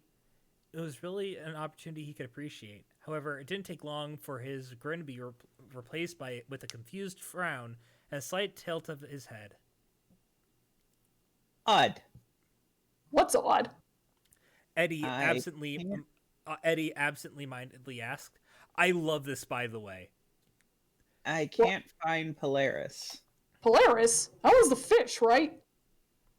No. Polaris is a single star in the North Star. Feeling spurred by his discovery, Double D sat up and started pointing to various locations in the sky. The sun set over there, meaning that's the west, so this North Star should be roughly right about there, but it isn't. It doesn't seem like Ursa Major or Ursa Minor are either. Eddie propped himself up, confused by Ed's observations. You sure you're looking in the right direction? I'm nearly positive. Double D rubbed his chin, steadily getting worried again. These stars are completely foreign to me. Maybe we landed in South America? That would explain the lack of the North Star, as well as the fire ants. Double D, you're getting worked up again. Eddie grunted, frustrated that the mood had been killed. We'll figure out where we are in the morning, okay? "Look, guys!" Ed suddenly spoke up, excitedly pointing upward. "Another moon!" Despite his returning anxiety, Double D had to sigh at the remark. Come now, Ed. That's a bit far-fetched, even in the light of other circumstances. Eddie found himself a bit more curious, however, sitting up and following Ed's line of sight. When he spotted what Ed was pointing at, he responded with a perked eyebrow and tilted his head. I don't know. Kinda looks like a moon to me. That's astronomically impossible. Double D insisted, inching closer to the two so he could look for himself. It's probably a satellite or a... As soon as he saw it, though, Double D was silenced on the spot, his sleepy stupor vanishing entirely as his eyes shot wide open. It shouldn't have been possible. It wasn't possible. He tried to convince himself that his eyes were deceiving him, but no. In clear violation of all astronomical principles, a second celestial body was on display in the night sky, glowing with a soft shade of bronze, currently nearing its last quarter phase. Double D's head snapped back to where he first saw the moon, as if attempting to prove himself that there was indeed only one. But the silver crescent from before was still in its place. No matter how many times he looked back and forth between the two, neither moon vanished from his sight. That's definitely different. Eddie admitted, though he hardly seemed fazed by the sight. Have we always had two moons? Has the second one just been hiding behind the first this whole time? No, Eddie. Ed responded incredulously. Incred- Ed responded incredulously, barely able to muster a squeak. Earth has never had two moons. You are actually wrong, Ed. We do. We have a second celestial body trapped in lunar orbit with the Earth, but it is very tiny and very far away, so you are likely never to see it. But it will only be here for about 350 years before it gets yanked away. But we've got a slight moon-sized asteroid floating around the Earth. It's just really far away. We technically have two moons. Secondary joke, Earth has never had two moons. Double D was astonished he had to explain this. He knew that Ed was stupid, but Eddie? This is kind of pushing it. Ed's eyes lit up with a stunning realization. Reflecting the stars in all their splendor, Eddie slowly drew himself away from the image of the moon, turning to Double D in sheer disbelief. Hold on. What are you trying to say, Double D? Double D continued to stare at the second moon, his stiff body practically numb. He couldn't fathom what he was going to say, but the evidence was staring at him in the face from the skies above. It couldn't be denied any longer. Wherever we are, Eddie, it isn't on Earth. And now we cut to these people. Before we continue, the second moon's actually a chunk of the moon that got knocked out by an asteroid, which is why it's kind of in a weird orbit that we will eventually lose. So it's more of just a giant piece of debris that hit our moon centuries ago and got knocked loose. So, so in a recent article, they were looking at it and they're like, the way it shows up on lights and stuff, it looks almost identical to how our moon does. So they think it's just a chunk that got knocked loose. Interesting. It's a better story than the new Roland Emmerich movie coming out next year. What's that one? Moonfall. Oh. Is that where the moon falls back into Earth? Yes. Okay, so everyone's just repeating the story of how the moon was formed. Okay. Yeah. So It's like It's Roland Emmerich. I will say, Popcorn, some advice for the start of this. Okay. It would probably be better if you started out by saying, like, describing this before. Don't just, like, throw the name out there. Because if you start with the name, it kind of implies that the reader's already supposed to know who this is. Yeah, that's a fair point. So instead, maybe start with something like, a dwarf idly sat by a campfire with a stick, resting his chin in his free hand. Give him a little description of that, and then have the other person call Carlisle by their name. Mm-hmm. So, Carlisle idly poked at the campfire with The S is silent. Oh. It's Carlisle. I should have known. Carlisle. I'm from the city of Lyle. I should know this.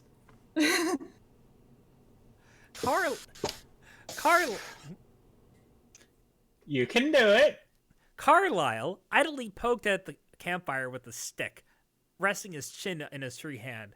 He paid no mind to the hustle and bustle taking place around the camp, losing himself in his own thoughts. Sitting across from him was a red-headed dwarf in silverly white half-plate armor, who had busied himself with a stirring pot that rested above the fire, humming a little ditty all the while. The dwarf looked up, staring at the squire with intrigue, brushing a hand along his braided hair. You got something on your mind there, lad? Who wants to Oh, this is you, Popcorn. Me? Okay. Mm-hmm. Carlisle's attention snapped forward, though it took him a moment to comprehend the question that was being asked. Oh, it's nothing that I would want to concern you with. Ah, come on now! The dwarf smiled warmly at the young man. What's troubling ye? You can tell old Gradrak. I wouldn't tell a body your secrets. Carlisle let out a heavy sigh as he tossed his stick into the fire. He turned away from Gradrak and looked around the camp. The paladins were still hard at work surrounding the area with snares and trapping spells, a process that had begun well over 2 hours ago. Thorough to the very end, as he was accustomed to in this company, but something about the intense measures they were taking irked him. Still, he was hesitant to elaborate. Sensing this, Gradrak smirked at Carlisle and briefly went back to cooking. He gave the stew a quick taste test and nodded, pleased with the results. Then he just some into a bowl and offered it to the squire. Eat! Put some mince and tatties in your bones, ye wee lad! For a moment, Carlisle simply stared at the bowl of meat and potatoes and broth. Even when he accepted it, he didn't eat, simply continuing to gaze into it with borderline disappointment, like he was waiting impatiently for the stew to show him his future. Eventually, he let out another sigh and glanced back up at the dwarf. I'm by no means questioning King Aldrich's orders. I understand the purpose behind them and am honored to see them through. I'm merely troubled by the potential risks our venture entails. Ah! Gradrak slowly nodded, quickly deducing what the boy was alluding to. Never see a dragon before, have ye? No. Gradrak laughed heartedly as he poured himself some stew, scooping up mouthfuls even as he continued to speak. I remember the first time I laid my own eyes on a dragon. About toiled my britches. Did I? The dwarf's anecdote wasn't exactly settling Carlisle's nerves. But you got no reason to be feared. You got us looking after you. And you know rightly, I know I do. He's not about to let some great scaly beast near you. Gardock pointed to Carlisle with his spoon. I have seen how he looks at you, like your own diet. That he is. Carlisle quietly mused, finally beginning to nibble on some stew. I just don't want him to think less of me for my anxieties. Your bum's out the window. Wait, Yeah, basically. your bum's out the window. Don't even think of it, lad. It's a phrase that basically means you're talking nonsense. Your bum's out the window. Don't even think of it, lad. Gardock waved him off. That buddy gets nervous sometimes. I think no less of a use for it. And neither will Edley.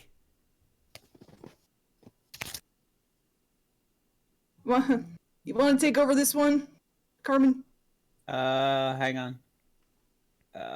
Brain lost track again.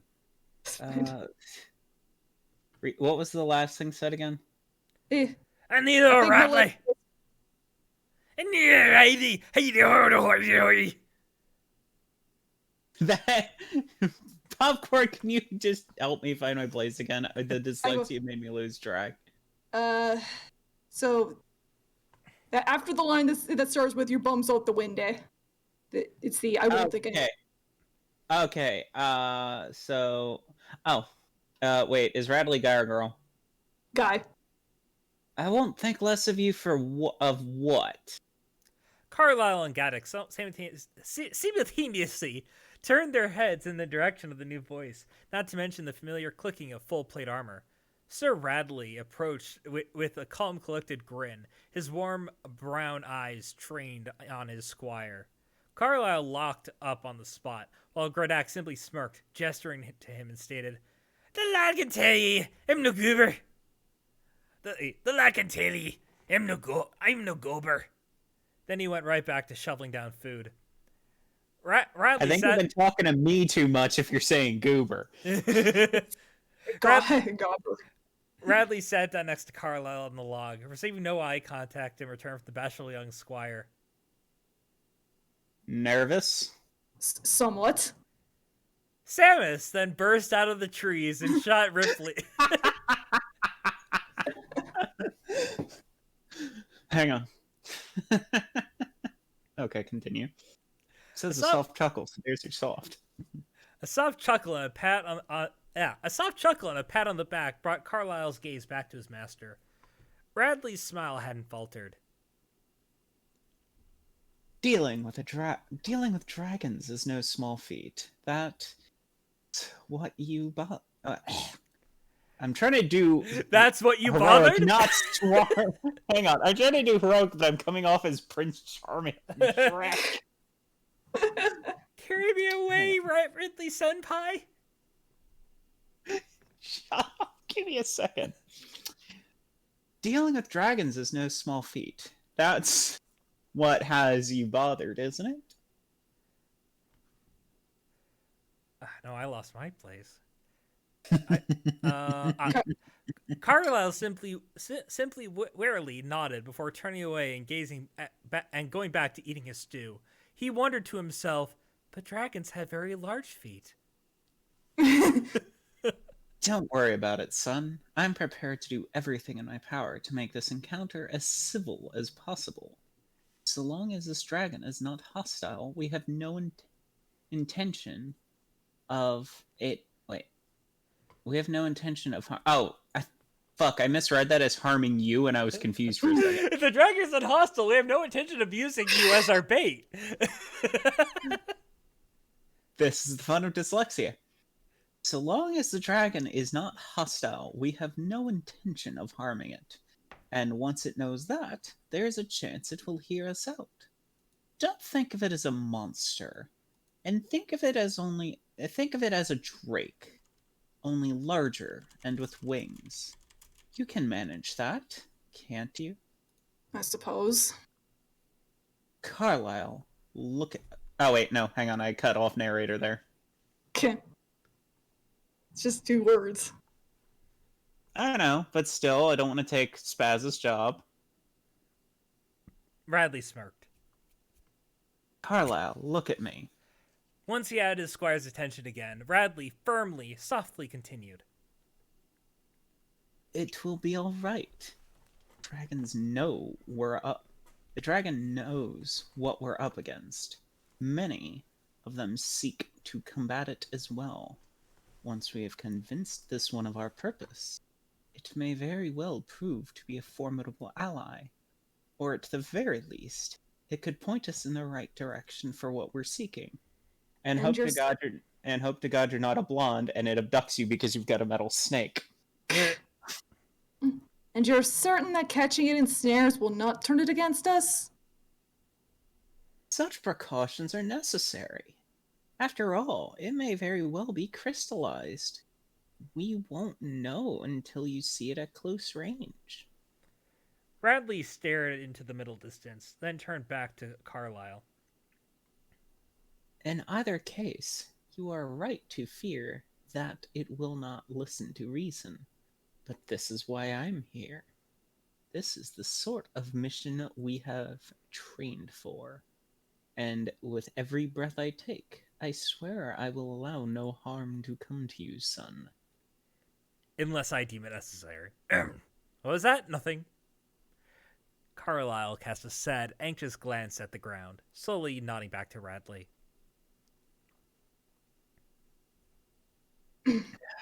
I'm prepared for whatever may come of this encounter, physically, if not wholly emotionally. I know I can trust you and the others with my life. It will be a new experience for me, certainly, but I will remain cautiously optimistic. And who knows? Gredok spoke up through a mouthful of stew. Maybe this here dragon won't show up and gab with us.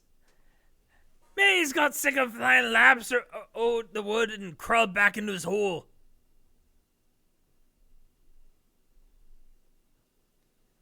Oh, that's me. I pray that it's not the case.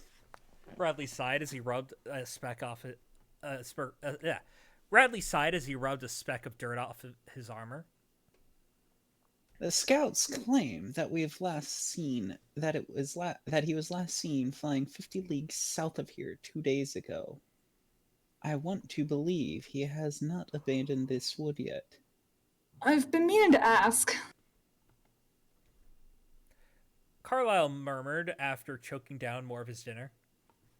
What's a dragon doing out this way anyhow? I thought the dragons had long abandoned the Ember Knollwood. To that, Radley slowly looked up and cast a steely, knowing glare into the forest. If the rumors are true, he's out looking for the memorial. Meanwhile... Okay, so how I'm picturing this is we've got like the heavy detailed Lord of the Rings cartoon going on here, and then you just got Ed, Ned, and Eddie like walking Yeah. through it like it's Roger Rabbit or something. Just, flipping back and forth between the channels during commercial breaks. Yeah, and then you just see them standing next to one another, and it's like really jarring, and you're just like, what the hell is this? And that is kind of intentional. But anyway, I knew it! Eddie paced in a furious circle, openly confusing an ever blissful Ed, mostly unnoticed by a mortified Double D. All the while, the trio's de facto leader continued to shout. I knew getting suckered into your fantasy game would land me in something like this! Eddie, you say that as if serendipitous teleportation to another planet isn't that... Fuck, I can't read this line without laughing. Eddie, you say that as if serendipitous teleportation to another planet is that next logical step after engaging in a tabletop role-playing game. Double D choked up incredulously, because, let's be real, Eddie's right. After all that talk last night about traveling to a magical alternate universe, yeah, it might as well be. Narrator. That's you. Yeah, I know. I lost my. There. Eddie retorted, throwing his hands up. Well, I hope you're happy, because here we are, lost in the middle of some enchanted forest on the other side of reality. Good luck finding someone to help us get home now. Please. Double D irately interjected. The revelation is stressful enough without you ranting about the irony of our situation. Is it too much to ask that I be given a moment to deliberate without getting yelled at? Hey, sorry for being freaked out in my own way. Eddie snapped, bringing himself to a halt and scowling directly at Double D. But considering I spent the whole day walking through a never-ending forest thinking we were gonna find human civilization at one point or another, only to be told we're not even on Earth anymore, I think I have the right to be mad. That right? We're only here because you deliberately walked into the portal testing grounds. I wasn't the only one. Like, the others were asking for it any more than I was. Besides, it's not my fault those maniacs at the labs didn't think to check the machines first. Bless you. Sorry. Okay, no, I'm not arguing about this right now. Screaming at each other is only going to isn't going to alleviate matters. Screw each other is the only way to solve this! Sorry. Then I what don't know. And Eddie goes flying Wait. off the cliff as Ed pushes him. Then what are we supposed to do? I don't know. You don't know? That's all you have to say for yourself? How are we supposed to find our way out of here? How do we know we're not alone out here? How the heck are we supposed to get home? I don't know. Stop it! A small rock flew through open space. A small rock flew through the open space that separated Double D and Eddie. You forgot a line there, narrator. Oh, wait. Eddie. The Ed line. Stop Ed. it. Stop it. Right before the rock. Yeah. Yeah, that's Ed. Oh, I thought he said stop it. No, this- we didn't hear it. It just might not have come through on Discord, that's all. Stop it! A small rock flew through the open space that separated Ed and Eddie. Startled by the projectile, they both turned and met with a stern-faced and visibly upset Ed. Stop fighting! The party has enough to battle without infighting! Ed, don't call us the party! Eddie protested. This isn't one of your stupid games! Don't sass me, young man! Now go to your room! That's my favorite line. You should My- you should change boy to young man. My room is in another dimension! Is that me or Yeah, is that that's Ed? That's Double D. Eddie? The attention turned back to Ed, still clearly scared out of its wits, but looking and sounding significantly calmer. Ed is right. We're not going to survive out here if we keep if we spend our journey at each other's throats. I am! Thank you very much! Ed grunted proudly. Eddie simply responded with folded arms and a low huff.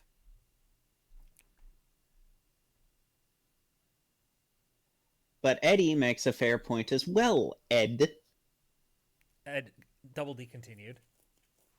This isn't some sort of game. We're very much in lost alien territory now that we have greater understanding of how we're separated from where we are in the world. Our trials will undoubtedly prove to process at an even greater risk than highly anticipated. Also, why does everything have such a better animation budget than we do? Oh, wow, your dyslexia was super clear as you went through that. You get the Yeah. replacing words. I told you, I'm dyslexic. I don't really have a choice in this matter. Double D is dyslexic, but in his thoughts. Do you want me to read it again, or do you just want to keep going on? Nah, we can keep going. Ed sadly stared back at Double D, the severity of the situation apparently sinking in for the big lug as he slowly nodded. Eddie's shoulders drooped while his glare softened into a slightly miffed, slightly worried frown.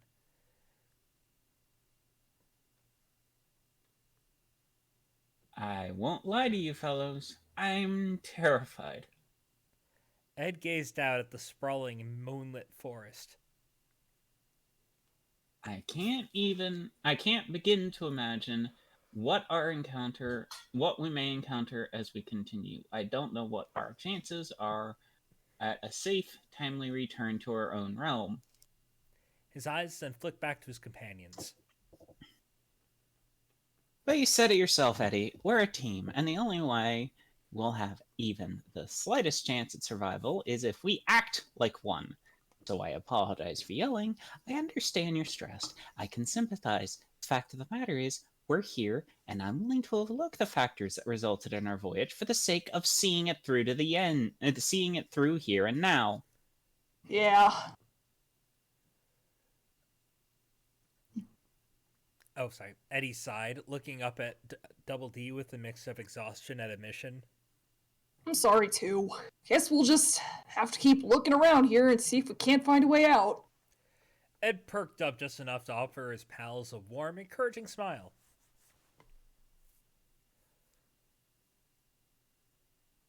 We'll be okay. All roads lead to home, don't they?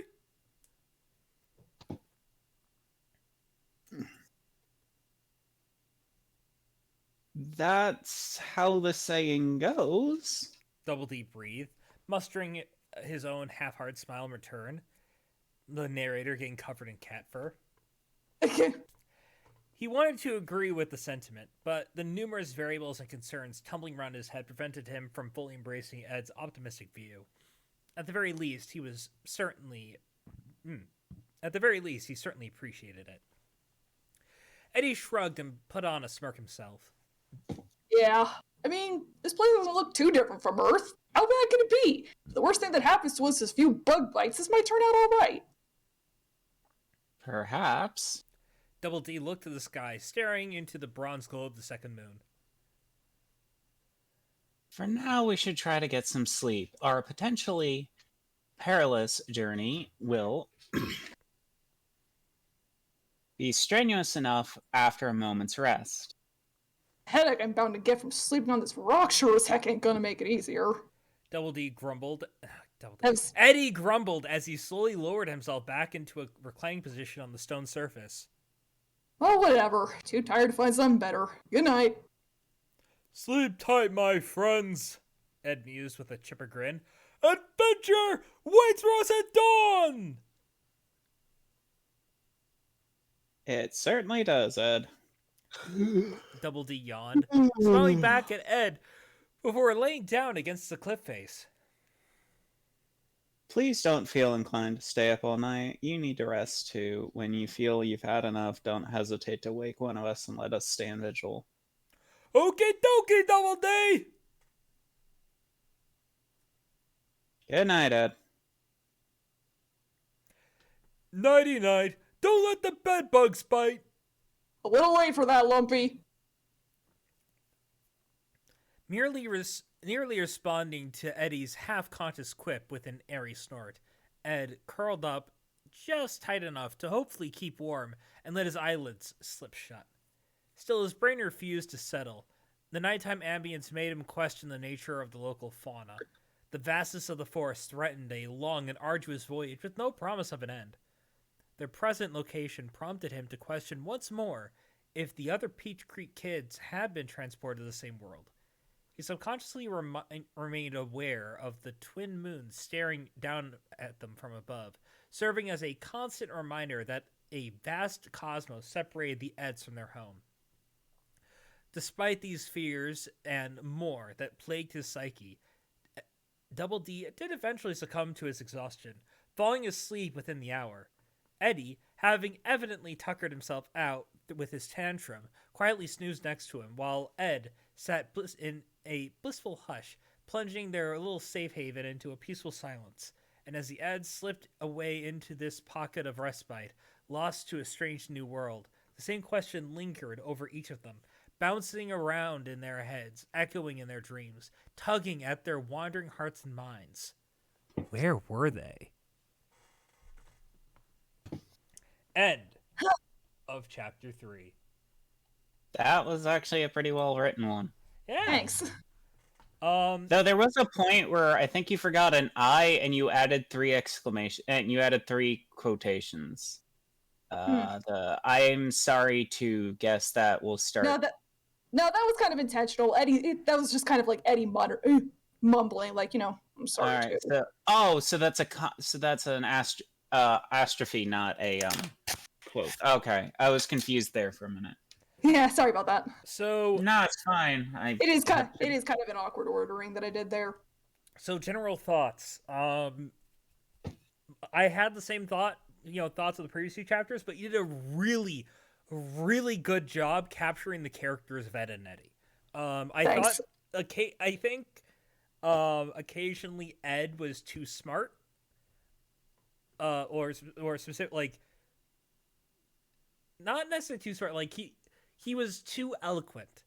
Like I like the gag of him actually being eloquent when talking about D&D stuff, but like occasionally, like when he said like go to your room, boy, like he would probably be mimicking his like mother. So like go to your room, young man.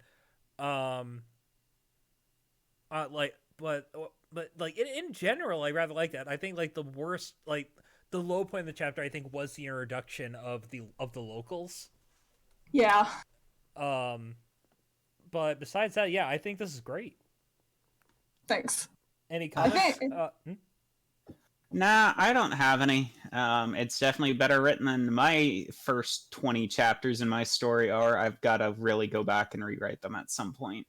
Because, well, I've been writing it over 3 years, and you can tell my writing has gotten progressively better over 3 years.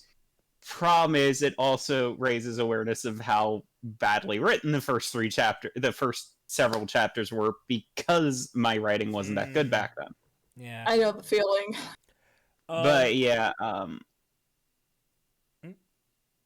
nothing. I was just gonna say I'll share some of my later shit with you. I'm just not sharing Inheritors because I think Inheritors is way too dark for this. No, it's fine.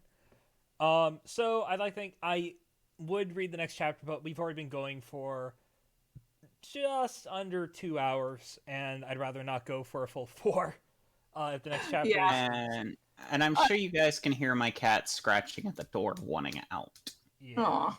So I'm gonna end it here. I'd like to thank everyone for coming out. Thank you, Lemon, Swift, and Lemon Snout. It was nice seeing you again, Lemon. Yeah. Hopefully, assuming everything goes well, we will be doing Homestuck on Sunday. Send your love to Do. Their cat is ill and might be passing soon. Give him give him your love. Yeah, that's all. Cat cameo. We gotta have a quick cat cameo. There's a cat. He's been on my lap this like whole stream, or adjacent to it. Cap. Yeah. Well, And good once kitty. we're done. Vega's been somewhere, probably by the back window. Yeah, mine's been running around circles of the room. I got him to calm down by brushing him while we were reading the last chapter. All right, everyone, have a good night. It was great seeing you all. Bye, everybody. Laters. Later.